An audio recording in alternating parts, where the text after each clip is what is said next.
Hey, what's happening, nation? It's Sun Joku. Got two special guests tonight. Gonna have a super fun show tonight. Feel free to jump in there and join in.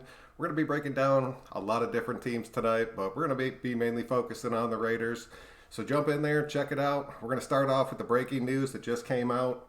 Aldon Smith signed a one-year prove-it deal worth $4 million with the Dallas Cowboys. What do you guys' takes on that?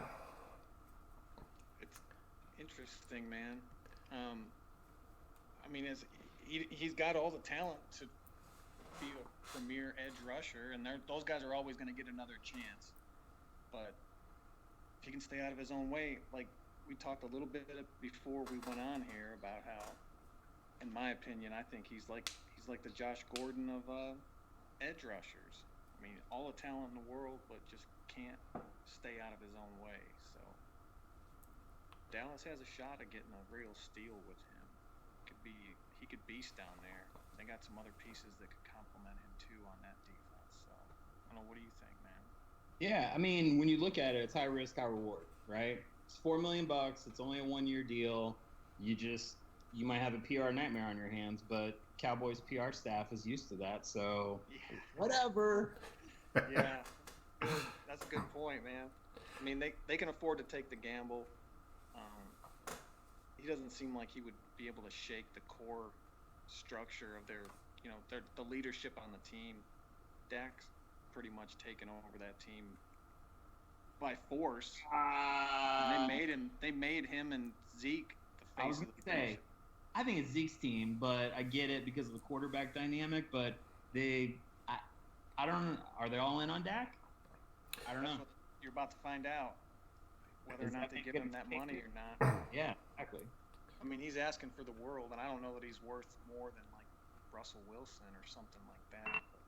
But he's There's no definitely chance good he's worth enough Russell to. Wilson money. I mean, look at Tennessee last year. Took Tannehill just getting hot, a good running game, and a solid but unspectacular defense, and rode it all the way to the AFC Championship game. So I don't know, man. Dallas could get hot with Dak and do the same thing. The Raiders could do the same thing. They got all the pieces in place with Jacobs and Carr, and then adding Mariota, adding a couple big pieces on defense. They could be like this coming season's Titans if they get hot and stay healthy. Staying healthy was our big problem last year. I personally wanted Aldon Smith. I wanted him to be a Raider. I think he would have had a decent comeback for us, and I would have. I did not expect him to make as much money. I did not expect $4 million. I figured he would get the vet minimum coming out there. So that's probably why we didn't take him, because we are pretty much broke right now. So that kind of sucks to see. Fierce, what's happening, man? Dak is a very good QB, but he isn't worth $40 million per year. No, no, I agree with Fierce on that. There's no chance he's worth that. The, I mean, he gets carried every single year. I mean, we saw it last season when it came down to just being him. He wasn't able to carry that team, and that's why they're hesitant to give him that money. So Yeah, but he's still young enough that he can learn from those. I mean, all the greats took some lumps when they were younger, unless they came into a perfect situation. I mean, I'm not a Dak Prescott fan. I not by any means, but he's talented enough to get hot at the right time and ride a good roster through the playoffs. I mean, that there's a team that does it almost every year. Yeah, if Zeke's healthy and they're running him and making him their true workhorse, Dak's a good quarterback because it opens everything up on the outside. Yeah, I And mean, he's similar to Carr. Carr's had his opportunities when he was younger with good teams around him, and he didn't come through because he would always get hurt at like the worst moment of the season. Going into the playoffs, they were rolling a few years ago. Christmas right, Eve, dude. I was standing right next to both of you, and then Carr Yeah, breaks he his freaking leg. I his was leg. done. And then, I mean, that season with Carr, they had a chance to win the Super Bowl. Without Carr, you saw what happened. They Yeah. one and Got done. ugly Joe, quick. what happened? Joe, tell me what happened. No. We all know what happened. Renee makes a really good point. He said they're overpaying for Amari too. I think Amari's contract was insane. That dude does not deserve 5 years, $100 million for Drop City out there. He's getting paid more than Michael Thomas, and he's not even in the same friggin' stratosphere as Michael Thomas. He's getting paid more than him now. Nobody's on that. Like when Michael Thomas's contract's up, that man's gonna seriously get paid. I mean, unfortunately, it won't be with the Saints because they'll be probably strapped at that point. They got to pay for all this money they keep kicking down the road with Breeze. But right now, he's good enough to where Amari Cooper should not be making more money than that guy, or a handful of other receivers. I mean, what's his nuts that just got traded to the Cardinals from the Texans? Oh, DeAndre Hopkins. Yeah, Nuke Hopkins. Like he's fixing to get paid big time coming up soon. He'll beat what Cooper made. That was such a one-sided trade. There had to be something else that happened there for him to be traded for that, for shit, really. Yeah, Bill O'Brien was saying that it was something like him and Hopkins had opposition just based on their characters, personal life conflicts. Like he didn't trust Hopkins to lead the locker room, and he didn't like the way that Hopkins was influencing the players in the locker room. So O'Brien made the decision. I'm just surprised that the Texans themselves let Bill O'Brien trade away friggin' generational talent at wide receiver, and instead of just getting rid of O'Brien, who sucks. Oh. For nothing. That's the thing. For nothing. Like Nothing. You gave up one of the two best receivers in the game, and you absorbed David Johnson's contract, who hasn't been the same since his injury. Like no, he's broke. Any kind of talent. And David Johnson's broke down. He's never going to be the same. He was great, but he's not going to be the same. He's not going to be worth Nuke Hopkins. No way, dude. No, but that's where Bill O'Brien's ego comes in, and he's like, "Oh, I can make him good again." Yeah, because he was in a bad system. No. Yeah, there's some when you get injured like that. There's a certain downside to it, and it's your ability to stay injury free and be the same level that you were. It happens. No doubt about it. And with running backs, it happens even more. So, nah, man. Bill O'Brien ruined them, and they're talking like I've seen on some rumor mill sites and stuff that they would possibly consider trading Deshaun Watson. Yeah, I saw that too. He started chirping about how he didn't know what the direction of the franchise was, and it's like, hey, you're going to trade Nuke Hopkins and then move Deshaun Watson and hang on to Bill O'Brien that whole time? Oh. Houston Texans are trash, dude. That's a Browns move. They're going downhill fast. We're going to keep pushing forward here. Let me just go ahead and clarify because we got a good bit of people in here already. I have with us a diehard Saints fan who's going to give us a look at some of our pickups. And I have a diehard Bears fan with us here. So I wanted to be able to get a different take on it pretty much. Just where we could hear from people that aren't Raider fans and just see what the outside looking in sees.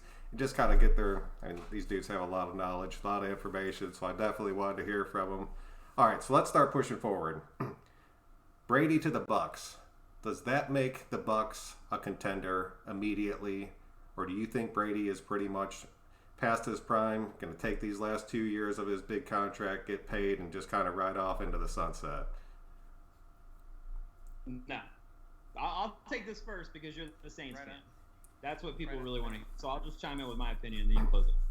So I think it's a good move for Brady. I think he needed to separate from Belichick because if the two of them stayed together, it was always going to be, was it Belichick or was it Brady?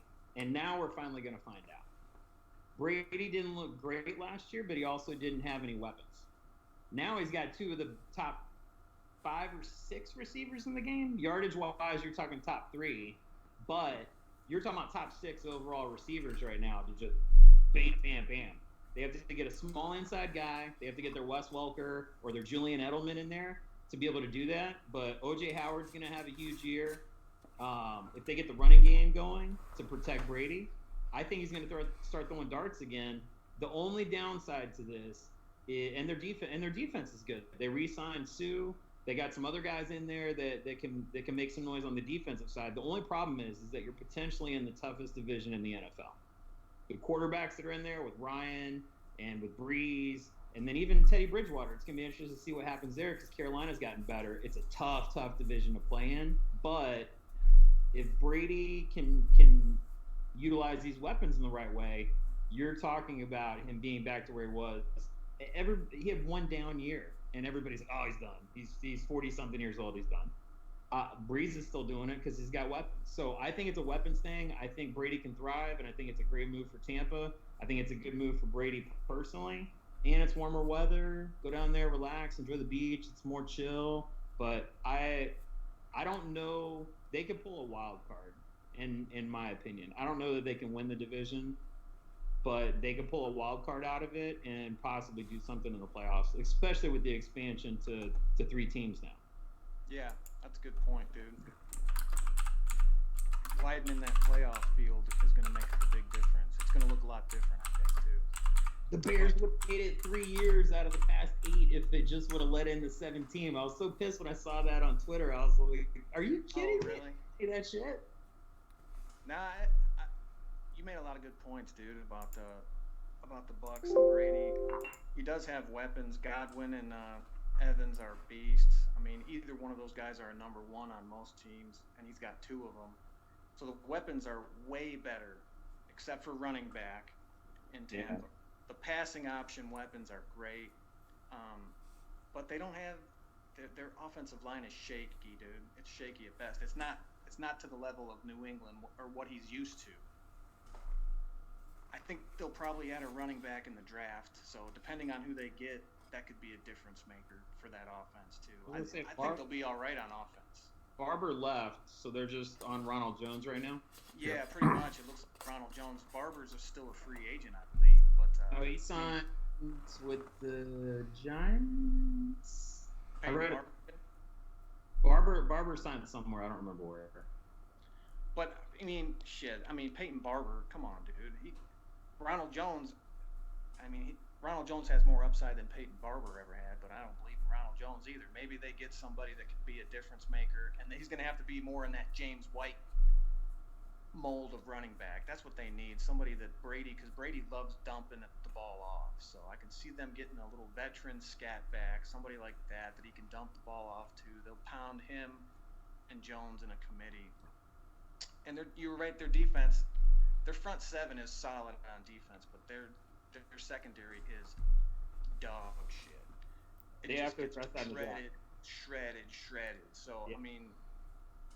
I think you're right. If things go their way and the offensive line holds up, they find a running back and their offense carries them. Because I think Brady went there because he saw the weapons that he'd have to throw to, and he's in that cruise control part of his career where he's just trying to pad his records until he hangs it up. Yep. So I think he's going to throw the hell out of the ball, try and catch every record Breeze has that's over him, because that's the only guy that she's really competing with at this point before he exits. Can they beat the Saints? I don't know if it'll be good or what, though. Say what? Can they beat the Saints? Yeah, I mean, anybody can beat the Saints on any given Sunday, dude. Oh, God. I'm a Saints fan my whole life. Typical statement. It's true, though, man. Saw that in that Raider game. It's more true with the Saints than any other team I've ever seen. I've seen the Saints go out and just make up the story specifically about the Bucks and the Saints. Not this past year, but the year before in the Suicide League that I was in. You go in, you pick one team every week. If they win, you move on. Spread on that game in New Orleans was 10.5, and I took the Saints. Spread doesn't matter. You just have to win the game, and that's when Tampa upset you guys in week 1, and then you reeled off like 12 or 13 straight wins and messed up my entire Suicide League. I don't like it. Yeah, the Saints got better on defense after that. The Bucks haven't. That's why you can still shred that shitty defense. And that game where they lost at home, it came down to whoever had the ball last, whoever didn't make the tip ball or the one little mistake. So I mean, it was like, if you've seen your team go out and get shredded by Fitz magic when you're supposed to win by double digits, it gives you a little rumble in your belly every time you play anybody. You'd rather play a good team. So at least then you have an excuse if you guys choke it off. All right, let me jump in here real quick. Fierce has a question for Saints. Mike, is Hill the future of the Saints when Breeze is good done? question. Good question. I heard that Taysom Hill was exposed to the coronavirus, and now the coronavirus has to go into quarantine. Jeez. I love Taysom Hill, and I'm one of the Saints fans that believes that he can be a solid starting quarterback. The dude is he's super fun to watch. He's one of my favorite players already. But even if it does work out for Taysom Hill and he can stay healthy as a starting quarterback and make the reads and play that physical style of football, he's already 30 years old. And with the style of football he plays, you're looking at probably a 4-year window, maybe, of him being the starter before he starts to wear down and he can't play the same way that he excels at right now. So I think when Breeze retires after this next year, he's 30. He's already 30 because he was he went to BYU. He went on more mission and all of that.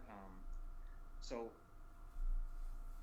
when Breeze retires at the end of this year, I think Taysom gets his chance to take over, and if he's successful, I think they'll have another 2 to 3 years on their window of being a good enough team to get hot, go to the Super Bowl. Get hot, go to the Super Bowl. Sorry if I cut off there. But if not, Hill's had so many injuries in his past that it's like any given play, it could be over. I mean, the dude would probably have won the Heisman if he wouldn't have got hurt every year at BYU. He was a beast when he played, but he got hurt every year when he had that starting job. So Because he was running. I know that's a long answer, but hey, I love the guy. I love him. I hope he gets his chance. Ferris, there you go. Taysom Hill is the future. Darnell jumped in. He said Tampa Bay was a quarterback away from the playoffs last season. Think about that. So I mean, they got that quarterback now. They do. So they have a chance to go out there and really do pretty damn big things. But in my personal opinion, after watching Brady and watching him put up the exact same stat line as Derek Carr last season, and then going in and not having the offensive line that he's used to and having that protection, I think you're going to see a lot of age on him, and I think this will probably be his last season. And I do not see them making the playoffs. I think the Saints are going to win that division. I think the Falcons are going to end up taking a wild card, and Tampa Bay will be missing out. The Falcons. Yep, calling it right now. You want to transition to that right now? Nope, not right now. Just gotta wait it out. We're gonna push on real quick because this next one, and I don't want to spend too much time on this one, but it did happen, and I really wish this dude would have just fucking retired or just disappeared off the face of the earth. I do not think this was the right move, but Phillip Rivers ended up going to the Colts, and First of all, why did the Colts change quarterbacks? I really liked that kid they had last season. I thought he was going to end up doing pretty good things. They paid him a good bit of money. He's gone. Phillip Rivers is in. Do you think Phillip Rivers can carry the Colts moving forward? Yes.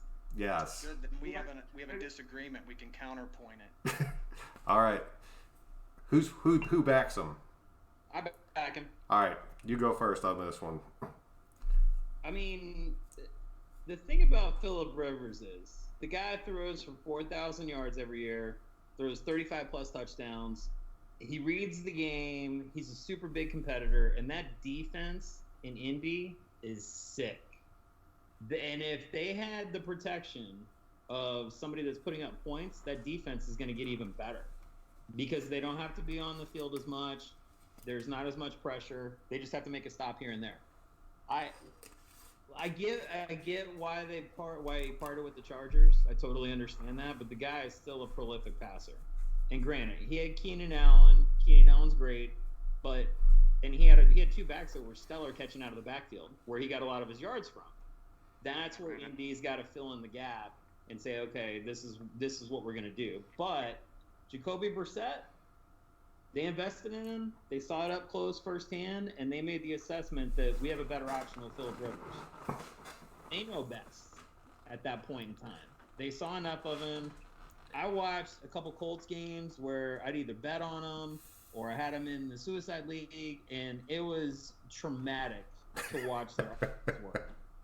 Like, I can't even explain the stress that it put me through. It's boring. It was dull. There wasn't a lot going on. And it's like, you have T.Y. Hilton out there, man. That guy's a stud. When Andrew Luck was there throwing bombs to him every week, awesome.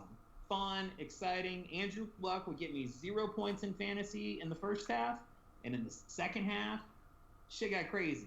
All of a sudden, I got 35 points from him in one half of football. So why they're not utilizing that? Why Jacoby couldn't utilize him? I don't think he could throw the ball downfield that far, or he couldn't read defenses in order to get it to him. One of the two.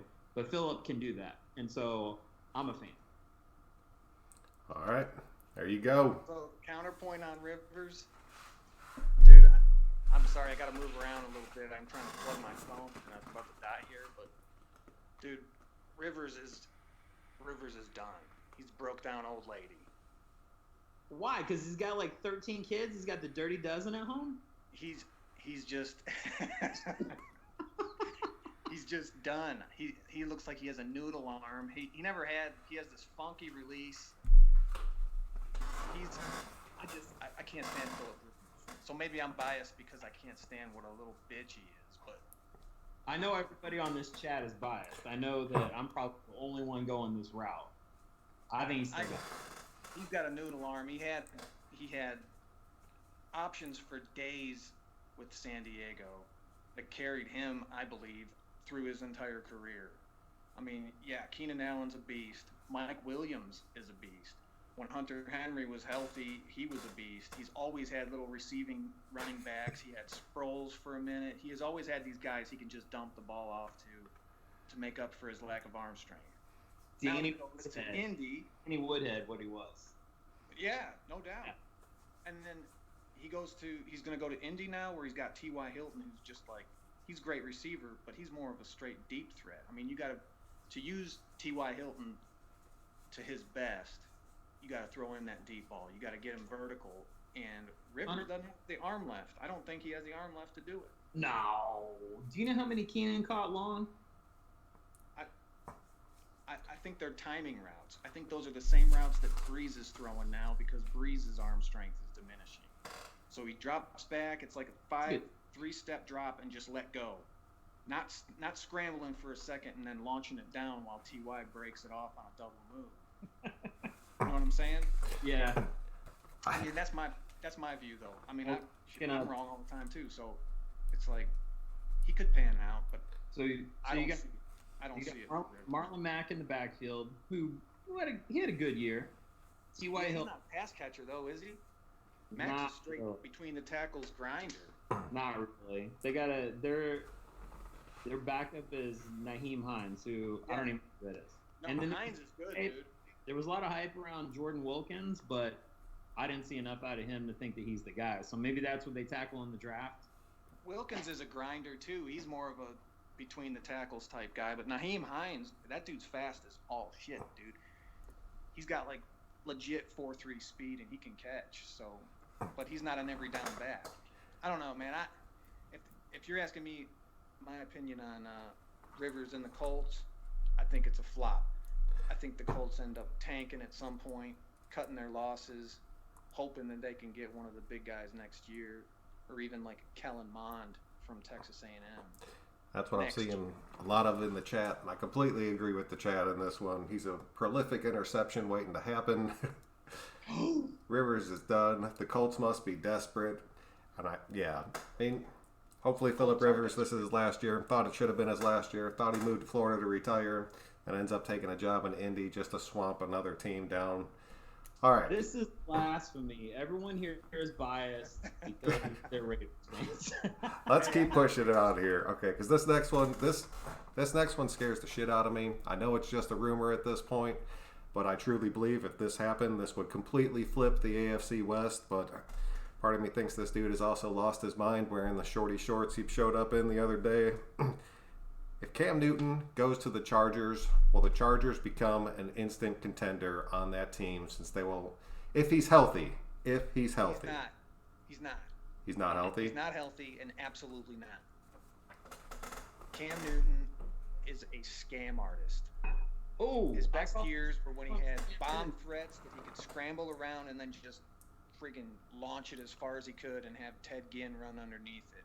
But that's what he has now. He has two awesome receivers if he takes that job.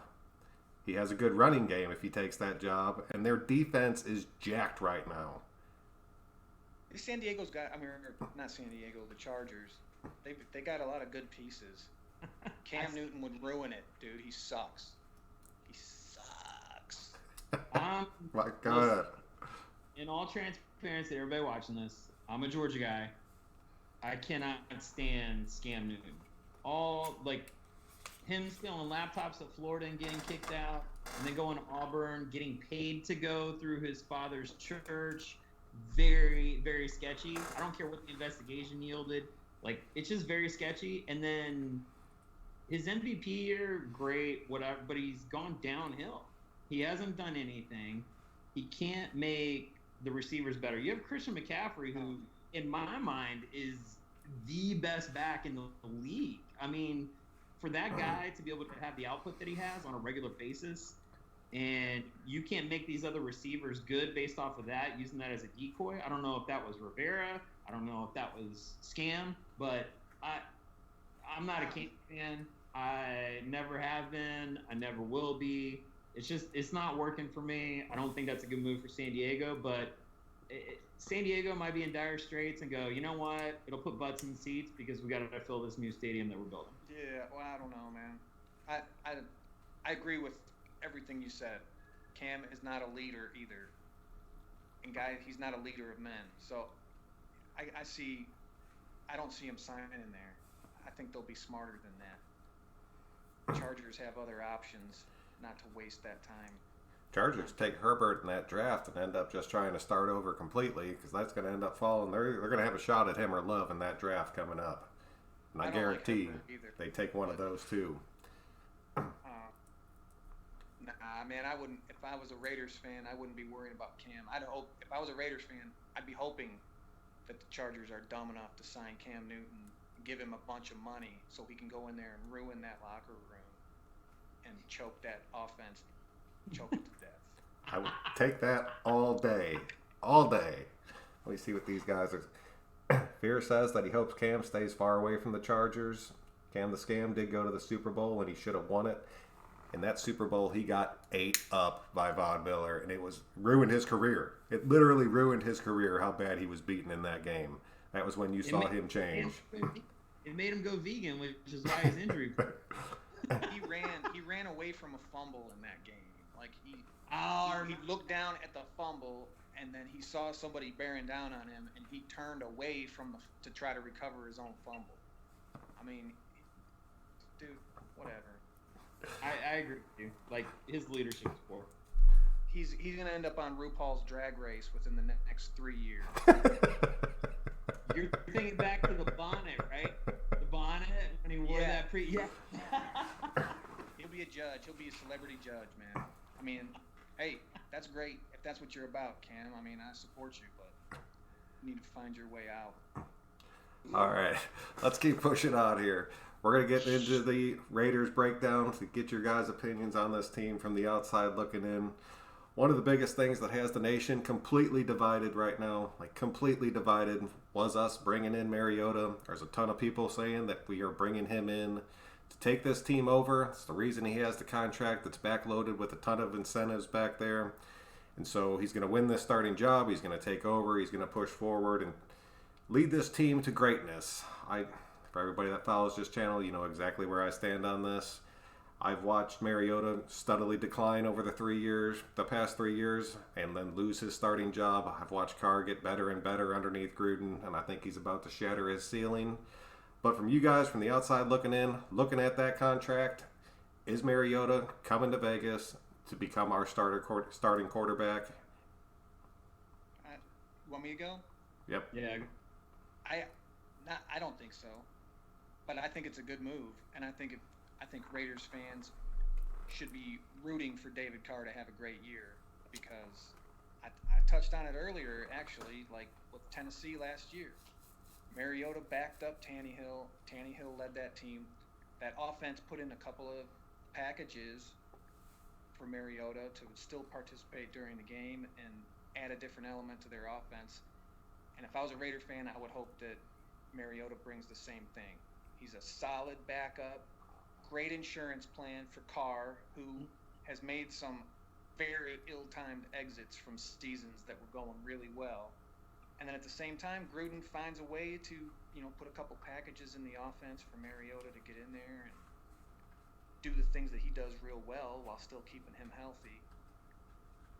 I think it's a good addition. I don't think he's taken over the starting job, but I think Mariota's a real positive addition, and I would be rooting big time for a good season out of David Carr, and he's got the talent to do it. So, what do you think, Mike? I agree with that. I think overall, there's been a lot of chatter about Carr and free agency and trade talk, like everything across the board. There's been a lot of chatter about Carr. I still think that he's the guy in Oakland, even with Mariota coming in. It's the same thing that the Bears are doing, right? Like they brought in Big Dick Nick to come in and put pressure on on Mitch to get to that next level, and I think that's what Mariota does for Carr. I think it helps him and motivates him because Mariota has a different perspective from different coaches, and it's somebody that excelled at Oregon. Like, let's not forget his college career and how well he did. And he did, before all this, he did lead Tennessee to the playoffs. So he's done a decent job, and he's got different experiences that Carr can actually learn from, and they can work together. It's all going to depend on how they get along. If it's anywhere like Derek Carr's Instagram video with AB where they're like, "Hey, bro, we gonna do this, bro?" Like, yeah, bro, you want to do this? Like, if it's better than that, then they're good. Like, they just have to get along and support each other. And if they do that, I think Carr excels. I think he gets smarter. I think he gets better. And I think he grows in Gruden's system, like you said, and is able to take that leap. How far it goes, I don't know. All right, let's go ahead and jump into these comments real quick. Fear says, well, I've been saying that for years. Carr does not fit Gruden's system, but Mariota does. Carr likes the shotgun, but Gruden calls 90% of the plays under center. And then Darnell says, well, he's already 2 up on Carr. He can play in the cold weather, and he can beat Kansas City, and that's what counts. Because he did have that big comeback win against Kansas City where he was down 18 and led them all the way back and beat them. So Carr catches a lot of shit for not being able to win in the cold. It is what it is. And that's the one point I cannot defend. We've all seen that shit happen. But I still think he's coming out there to be just a backup. Hold that clipboard for Carr. God forbid Carr gets hurt. We bring in Mariota. But a lot of people think that Mariota fits Gruden's system. And that's what Gruden wants, is a more mobile quarterback that can actually extend the plays, because Carr's not. He's a pocket passer. He's a pocket passer to where when he gets hit and he gets hit hard during a game, he gets quick feet. He starts dumping that ball off fast because he's not chancing that injury again. So, I don't know. But Carr's accuracy is what separates them in my mind. I've never seen Mariota throw for over 4,000 yards, and I've never seen Mariota throw for over 65% passer. No, it's not good. And honestly, like, how old was Brad Johnson when he won the Super Bowl? 41? Something crazy? Yeah, he was old. Well, he wasn't running around crazy. Like, and he didn't have any of the talent, half the talent that Carr has right now, dude. Yeah. And Rich Gannon, how old was Rich Gannon when he won the MVP? 40? Yeah. I mean, so for me, like, saying that doesn't fit Gruden's system, I don't agree with that, because he's had AFC Championship with Gannon and MVP, and Brad Johnson, I don't remember if he won the MVP or not, but he won a Super Bowl. So I don't know if I vibe with that. I don't know if that's resonating with me, but that's just my take on it. Nah, man, David Carr's a good quarterback. David Carr's better than David Carr's on the NFL Network. Derek, buddy. You had a Biden moment. That's all. You did. Nah, that's all good. The Carr that plays for the Raiders is a good quarterback, dude. He's had some bad luck with injuries, Maybe he can't win in the freezing cold weather of Kansas City, but lots of guys can't do that are better players than he was. Then don't play in Kansas City when it counts. Do good enough so you can get yourself some home playoff games. Facts. Your business at home. Facts right there. All right, we're going to keep staying with you on this one because I want to push into one of our free agents we just picked up, and he was coming from you. I want to talk about Eli Apple. There's a lot of people saying that Eli Apple's coming in here to be that either number 1 or number 2 cornerback on this team on the opposite side of Mullins. Can he be that man? That is my question. He's a good player. He's got all the talent. I mean, he's got first-round cornerback pedigree. All that ability is there. I watched every snap he played in New Orleans with the Saints, and he's either really good or really not. A lot of that depends on the matchups, and a lot of it depends on just the confidence that he plays with. He gets his confidence shaken, and then he just starts to fall apart. I would say last season he was playing some of his best football I saw him play with the Saints, which would be the best of his career because he sucked with the Giants. But up until the Bears game, at the last play of the Bears game or something, he tweaked his knee in the end zone defending a pass. And up to that point, man, he was a shutdown number 2 corner. He's not a premier guy, but he was if you could have a shutdown corner and then have Eli Apple at that level playing next to him, you had a great corner tandem. He tweaked his knee against the Bears, and he was never the same after that for the rest of the season. Now, he may have been injured more than they let on, but he was not the same for the rest of the season. I like Eli Apple. I wish the Saints would have kept him. I thought he had the potential to still get better, and he has all the talent to be good. The thing I'd stay away from with the Raiders is putting him on smaller, fast, quick twitch type receivers.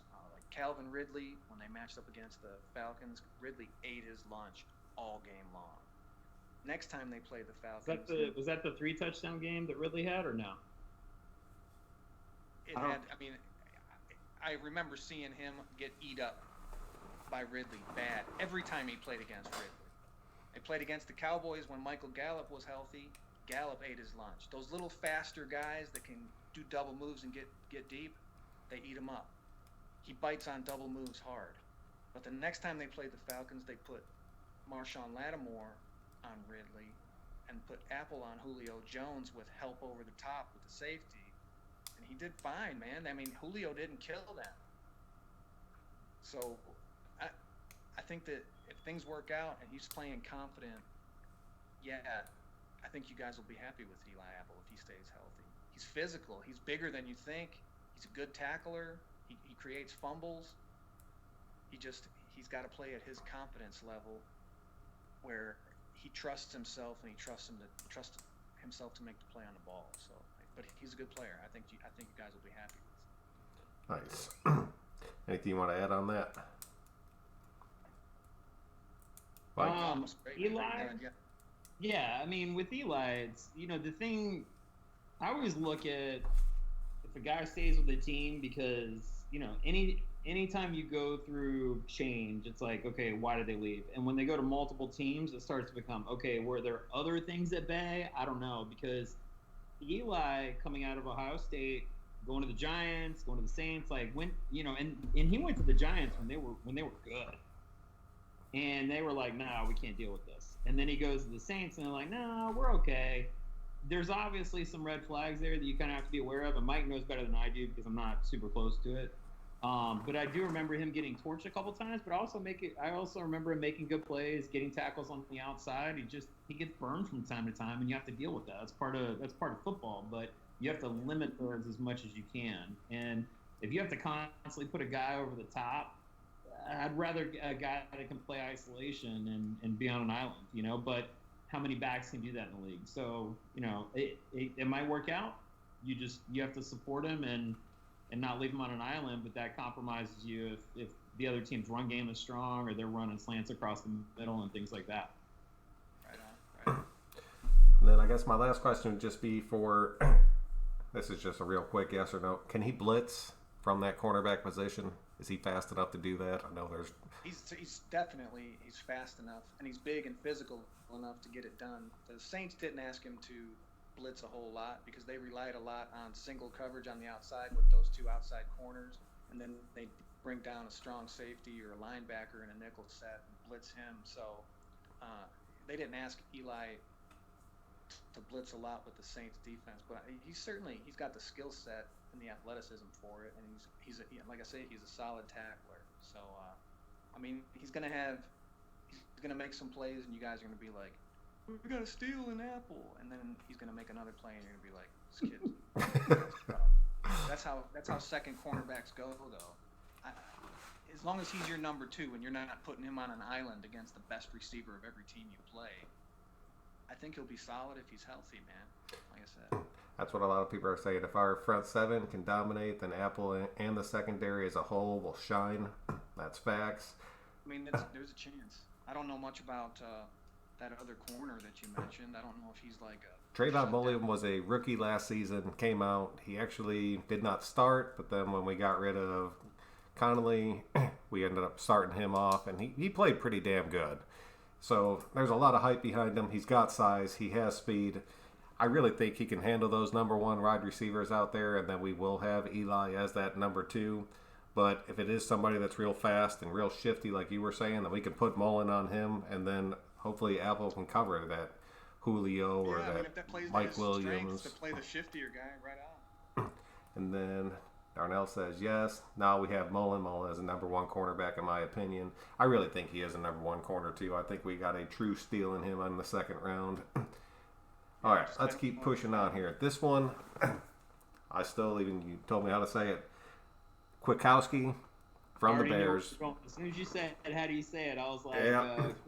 For sure. Both of you guys text me the day that this ended up going through, and both of you said that this was, and people that follow the channel, I was all about Littleton, but both of you guys said this was the number 1 linebacker in free agency coming out. Mm-hmm. I know he used to play safety. I know he's really good in coverage, but I mean, from the stuff that I've seen, he struggles a little bit in the run game. I don't know if that is true or not. You just watch these videos that people put out, and it's real easy to kind of shred somebody just picking apart different plays. But just real quick, your overall opinions on him, and with him and Littleton together, do we have one of the best coverage linebacking cores in football right now? Just from a coverage standpoint, because I mean that's what our whole division's all about, is being able to cover the tight ends and hang with those wide receivers. I think from a coverage perspective, 100%. Like the thing, I mean, Mike, do you want to hit on this and then I'll close it out just because Bears in my yeah. Yeah, I mean Littleton and Kwiatkowski both are like definitely stronger in the areas of the open field and coverage and responsibilities like that. Littleton's even strong against the run. I mean, Littleton's a straight up stud. Kwiatkowski's like, he really got a lot more playing time last season, and in the Bears games that I was watching, I didn't really know who he was at first, but he kept popping up on the screen. Every time there was a tackle, he's blowing somebody up. Every time there was a play, it's like, there's this guy again. There's this guy with the Polish name again popping up. So I took notice of him, and I started following him a little bit more. And I mean, he's good. He's underrated, and this is his chance to step up and be like a relied upon every down starter. And I think he's up to the task. So I didn't see as much of him as I'm sure Mike did, but for everything I've seen and from his scouting report, the fact he's got a safety background. I mean, you want athletic guys like that to be able to step into a defense in today's NFL. I agree with that. I think the thing with Kwiatkowski is he took advantage of an opportunity, right? He got drafted, got brought in to a stellar defense that was ravaged by injuries. You know, you had so many guys go down. Like Trevathan went down. You had Akeem Hicks, broke his arm over in London. Like crazy things happened to where this guy got called upon to step in and plug those holes and fill the gap, and that's why you heard his name so much. Now, if you look at his stat line, You're not going to see double-digit sacks. You're not going to see all this other crazy stuff. But the guy is a plug in the machine, and he would make plays. The last safety that we drafted and made into a linebacker was Brian Urlacher. And Kwiatkowski was one of those guys where I was like, man, he kind of reminds me of Urlacher. Like he's not quite as big, and that's why he has problems with the run. Like Urlacher could plug up the hole, or he could hit the sideline in a second to track down a scat back that caught a pass on the outside. Like no problem. He's not exactly that level, you know. And there's few guys that I would put on the Urlacher level, but he's not quite that guy that you're looking for. But if he can bulk up a little bit, be more of that guy that plugs the hole when it opens up on the line, and still cover guys that are running out, either it's a back or it's mainly tight ends that he's going to be picking up or a slot receiver, then you got a solid guy. I mean, as soon as I got the news, I texted Joe and I was like, this is a great pickup for you guys. And, some of the other ones I was kind of like, hey, here's another guy you guys picked up if I saw it on Twitter or something like that. But with this guy, I know him. I watched him. I wish we could have kept him, but all of our guys are coming back healthy, and we have way too much money tied up. And Khalil Mack, who I'm sure, we have money tied up, and we gave money to Danny over Kwiatkowski, and honestly, I'm okay with that. I agreed with that. I think Danny Trevathan, I know you guys probably hate him because he was a Bronco, but I love him. I wanted him. I think he kills it. I think he plugs the holes and he'll fuck somebody up. Like, no doubt. He's getting old, man. He's not what he was, but he's... blasphemy. He's getting old. I mean, he's still quality, no doubt about it, but he's not like the premier guy. Smith has got more talent than him now, but he can't stay Roquan. Roquan is there, man. I like Roquan. All right, let's hit some of these. I'm a Georgia guy. I'm a Roquan all the way. But you got to sit out a game last year because of, like, there were so many stories about what really happened when he sat out. What it is, bro. Nobody does, which honestly I respect. There were no leaks. Nobody came out and said anything. There was a lot of speculation around it, but I don't need to know everything. I don't need to know, but it's like, I don't know. Some of the stuff you saw him play his whole college career. That dude, good beast. But I'll tell you what about Kwiatkowski. I wanted him to the Saints. He was one of the guys that I followed in leading up to free agency, hoping that the Saints would get him. So I studied up on him a little bit, kind of like make my case for him. And I was glad to see him go to the Raiders, but y'all should be happy because I think he's good. He was a second-tier guy that made the most of an opportunity to get to the next level, and he went to a team where he's going to start. That's what you want. That's the whole system of, like, next man up, whether it's for us or it's another team. Like, he got an opportunity, made the most of it, and now he doesn't have to be the man. He's next to the man, so he just complements and plays off of Littleton. They're solid, man. They're solid. They need one more linebacker. They need one more, weak side linebacker to take Morrow's place. Hold on. Let's talk about this with everybody in the chat. Yeah. Joe says that they already have the best linebacking core in the NFL. No. How does everyone else in the chat feel about that? I'm saying that if we go out there, we have... I'm going to put you on blast. Put me on blast. We have Kwiatkowski. We have Littleton. We have... We're going to get to the 12th pick in a minute, but we have that 19th pick. A lot of people have us pegging Kenneth Murray on that. And then we still have Morrow back there. Morrow was a great linebacker until Vontaze ended up getting booted out of the league because Vontaze put him in position every single play. And as soon as Vontaze was gone, Morrow ended up taking a big hit to the point to where he did not even look like he should have been a starting linebacker. And part of me still believes he should not be a starting linebacker. That's why I think we need one more. Isn't he like 210 or 215 pounds? No, yeah, he can't have Morrow. I'm talking about Morrow. Morrow, yes, he's a run stopper. He's a run-stopping linebacker. He's a strong safety. He's a strong safety playing weak side linebacker. They go not Kenneth Murray.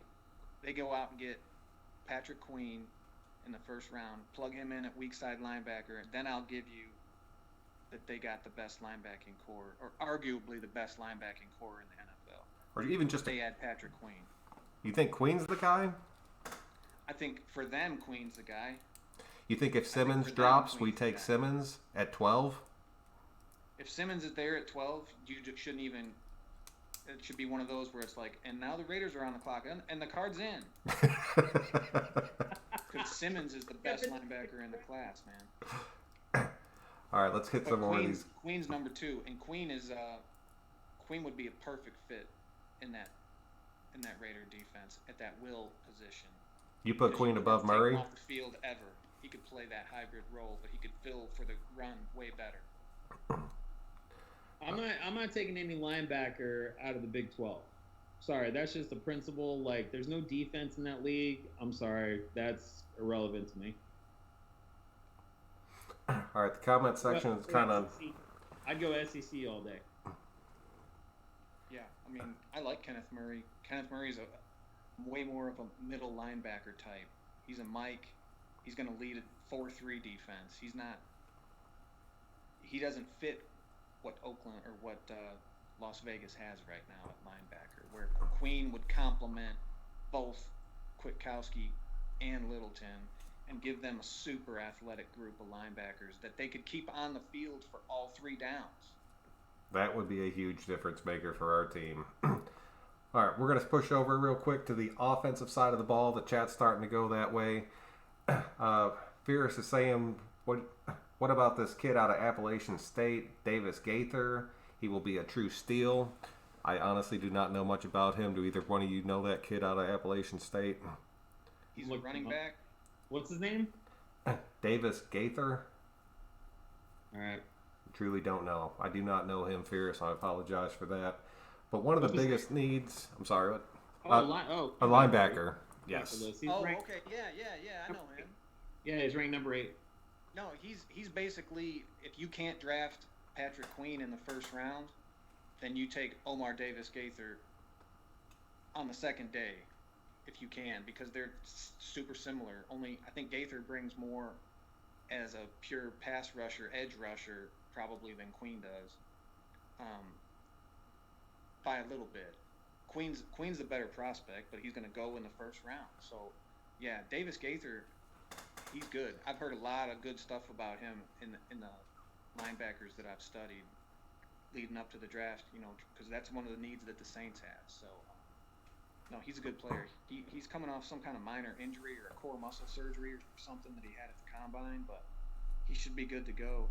That might actually hurt his stock, so if the Raiders like him, they could probably get him later than he should go because of that core muscle injury. But he's a good player. He's a good small school prospect, and I like him. All right, let's keep pushing on here. One of the biggest needs for this Raider team is the wide receiver position.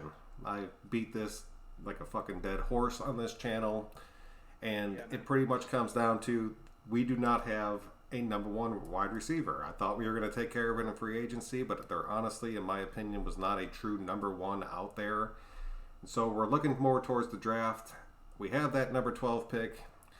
Everybody keeps talking. It's either going to be Ruggs, Judy, or Lamb. I personally favor Lamb if we were going to pick somebody at that number 12 spot. Just want to get your guys' opinions on it. I'd like to throw Mims's name out there. I know he should not go at number 12. I think we could trade back and get him in the 20s, though. So, your guys' take on it. Do we take that number 12 pick and put it out there and get a true number 1 wide receiver? Or what do you guys think about that? Because we need a receiver. Who do you think that should be? I mean, for me, obviously I watch a ton of SEC, but I like the fact that Saban runs a pro-style offense, and I love Judy's game. If you look at the guys, the top receivers that have come out of Alabama, I mean, Julio Jones, top 5. They're running a pro-style offense in college is so important in the next step of understanding and getting that grip quicker, and not taking the 3 years to be the guy. Because that's what it used to be, right? It was like, it's their 3rd year as a receiver. Honestly, the Bears are doing that right now with, oh my God, what's his name? One of our receivers. It's like, it's his 3rd year. It's his breakout year. You get a guy like Judy in there, you don't have that. they come in, they produce year one. You don't have to worry about it because if you wait for a 3-year curve on a receiver, then it's like what are you doing? Their contract's up in another year, and then you have to pay them, 40-50 million dollars or something crazy. So I'm a Judy guy. Lamb, like I said, I'm not a Big 12 fan. I think the defenses are weak and soft, and some of the stats get camouflaged in that because they just don't play defense. If you're a defensive guy in Oklahoma or anywhere in that area, you're going to an SEC school if you're a top recruit. So you're getting second-tier recruits that these wide receivers are playing against, but you have Judy playing against the top guys. So for me, I'm all about Judy. I do like Higgins, but at the same time, ACC was weak this year. Teams are just on the shitter. I don't know. Like for me, I'm Judy all the way. I'm 100% in on that. It's not like a 90 and then 10% here. I'm 100% on Judy. Yeah. Well, I can't. It's hard to disagree with. I like Judy the best. If I had to pick a wide receiver with that first pick, yeah, it'd be tough to talk me out of taking Judy. I mean, he runs super crisp routes, precise routes. He creates almost instant separation, and he can take it to the house anytime he touches the ball. But if I wouldn't want to put myself in a situation if I were the Raiders where I'm forced to make that decision unless wide receiver is the top 2 people on your board right there, and it's those 2 guys. You don't want to put yourself in a position where you are forced to take a need at any point. You're supposed to address those in free agency, and then when you get to the draft, you can just take the best available player. So I would go with best available player that could help your team right now at number 12. If that's the pick, is it 12? Yeah. Joe, what do you? It's a super deep wide receiver class. That's what a lot of You can people are get a receiver saying. on day 3 that could end up being your number 1. I mean, Michael Thomas was chosen in the 2nd round, and this wide receiver class has that type of depth and talent at that position that if you can address another need at 12, if Isaiah Simmons was there somehow, or if you could move up a couple of spots and get Simmons, I mean, I'd be all for that too. Or even if whoever the best player is, I wouldn't be forced into taking a wide receiver there. It's a deep, deep class. Didn't Thomas fall to the 2nd round only because of the tattoo scandal? Like some bullshit like that? I honestly don't know, man. I'm glad he did if it was about some tattoos. But the Ohio State tattoo scandal. Yeah. I don't know. Which at the end of the day, it's like, does that really fucking matter? Like, Yeah. Like, who cares? If that's the case, man, I hope they go out and get Isaiah Simmons some tattoos right now. Have him drop to number 24. Somebody else has got to pay for it. But hey, if we're talking about the draft, there's one guy that I wanted to say that I mentioned to Joe before too. About I would love to see go to the Raiders, and it would be a good fit, and that's A.J. Dillon from Boston College. Running back that they could probably get on 2nd, 3rd day, and if he could make the transition to fullback, and if he did, he's a beast. We're talking 6 foot, 250, ran way faster than they thought at the combine. Super powerful guy. He can catch. If he could make that transition to fullback, and don't get me wrong, because I like Alec Ingold. I wanted him bad. I think he's going to end up being a super good fullback for the Raiders. But if they could transition and have A.J. Dillon be like a combo running back, power back, fullback, I think he could be like what Marcel Reese used to be for the Raiders offense. That would be huge. Love me some Reese. And I could see that panning out. And A.J. Dillon's the guy. Just real quick in the comment section, there's a lot of people talking out there, and I have made videos about this in the past. I know this is a stretch, but you go out there at 12. Let's just, for argument's sake, we take Judy. You come back at 19. Ruggs and Lamb are still sitting on the board. Would you double dip at wide receiver? I mean, I'd consider it. I'd consider it based on what else is out there. Yeah, I was going to say, you have nothing else, and you've shored up a lot of the other needs. and you gotta get people in there to support the passing game. I mean, that's how you move the ball in the NFL now. And if you draft guys because you've addressed your other needs, I don't disagree with that. At first, I was kind of like, ooh, I felt like it was like a Matt Millen moment where I'm just gonna take a receiver in the first year, really fuck my franchise for a decade. But Charles Rogers. But I honestly, I wouldn't be opposed to that. And here's the thing, you guys all know the Raiders best. If you feel like you've addressed the other needs that you have, I don't see a problem with it from my perspective. But I'm on the outside. You guys know best. I know best about the Bears. I know how they've fucked shit up. I get it. I know what they should have done and how they should have done it. You guys know the Raiders best. But for me, if I have like very little receiving core, I have no problem with going and getting 2 first-round talents and just saying, you know what, we're going to throw all over the place. Hey, what if you're in that position and you can get the top tight end in the draft? What if, like, if you have Cole Kmet from Notre Dame ranked that highly, and you can add him to your offense, and then you can go with him and Waller, where it seems like Carr loves to feed an athletic tight end.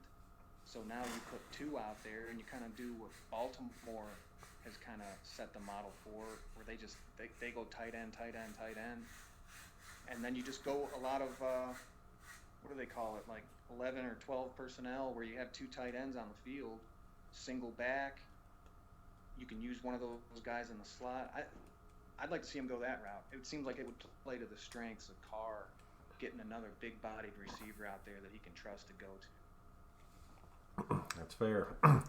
All right, guys, that's pretty much what we had for you guys tonight. I just wanted to put it out there. We're coming up on that 1 hour mark. Let me know what you guys think about this. This was an incredible amount of fun for me. Just having the other opinions out there. Do you guys have any last thoughts or anything you want to put out there before we wrap this thing up? No, man, this was fun. It was fun to do this. It's nice to talk to other people about football and not be in the house, trapped in the house with my kids, and they don't want to talk football. So. No, I think this is good. I will say this. One of the things that I'm looking at in the draft overall is there's a lot of guys from a running back perspective, like DeAndre Swift from Georgia, which like I said, I'm a Georgia guy. And then you got Dobbins that are very undervalued, but I think that they can come in and perform in the league. And I know Jacobs is in there, but somebody's going to get lucky with those 2 backs. That's my only thing I'll leave everybody with. I'll tell you right now, one of the other things I preach on this channel is that we need a spellback for Josh Jacobs and somebody that can take over that starting role if he does get hurt. I talked about A.J. Dillon doing it. I talked about blowing a pick on Swift, maybe trading back into the second to grab him right at the top of the second. So we'll see about that. There's a guy at, where's he at? I think he's a running back at Memphis. Ahmad. I can't think of his last name, but he's a running back,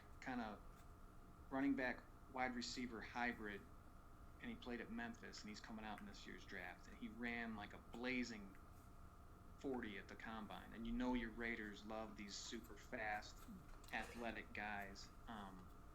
Speed kills. Yeah, he could be a good fit, and he's a bigger bodied kid too. Patrick Taylor is ranked 245 overall. Senior running back, 6'2", 217. Damn. Yeah, I looked it up. I don't know that off the top of my head. I don't want to take credit for that. I've heard of that guy too. I'm drawing a blank on his name now. It's like Ahmad Gibson. That was it. It was Ahmad or Antonio Gibson, dude. He's a wide receiver. Sometimes some sites have him listed as a wide receiver. Others have him listed as a running back. But he can play both, blazing fast. I was like, he's not in the top 500. Hey, I'm talking about if you're not trying to use another high draft pick, and you want to complement. Antonio Gibson is 201 overall. He's 6 foot. Yeah. Hey, look at his speed. Look at his speed numbers. Look at his athleticism numbers. and then you measure that against the history that the Raiders have shown about going against or going after these type of super Burn. athletic guys. James Yeah. He'd be a good fit. He'd be a guy worth looking at. Go look at his highlight reels. Check out another video where you can see some of his highlight reels. Dude takes a friggin' draw play and just busts it. Takes a little slot pass, busts it. So strengths, tough player, versatile, also played running back, good speed. He is listed as a wide receiver. Weaknesses, inconsistent route runner, jack of all trades, master of none. So take that for what it's worth. That's flavor of the week, right? Well, There. Everybody wants their own taste of milk. figured Tyreek Hill was a 5th-round pick, so you never I know like what you're doing going to that. get. All right, man. Well, that's it for us tonight, guys. Thank you all very much for everybody that came out in Yeah, this live right. chat. You know I truly do appreciate that. I love having you guys out here. And I hope you guys enjoyed bringing on the guests tonight. Let me know what you think about that, because I'd love to do this again moving forward. So everybody out there, have a great night. We will catch you guys later. I'm Son Joku, Mike and Mike. We will see you guys next time.